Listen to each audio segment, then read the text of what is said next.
Сәлем достар, бүгін кез келген мерекелік дастарханның сәнін ашатын тіске басар дайындаймыз. Алдымен баклажандарды жуып, жіңішке етіп турап аламыз. Жұмыртқаға тұз салып дайындап қоямыз. Баклажанды алдымен ұнға, сосын жұмыртқаға, содан кейін панировочный сухариға аунатып, барлық баклажандарды осылай дайындап аламыз.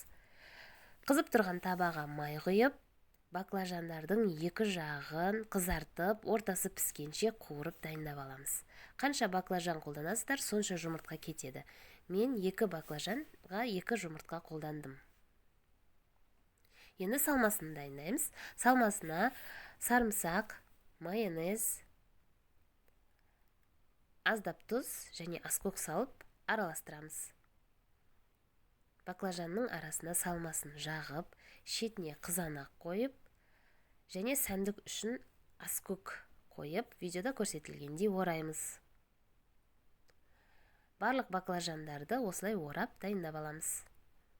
Ерекше тіске басар дайын. Бұл тіске басарды көкөністі ассортимен қойсаңыз жақсы үйлеседі, немесе осылай дастарханға тартуға да болады. Жасап жатсаңыздар ас болсын.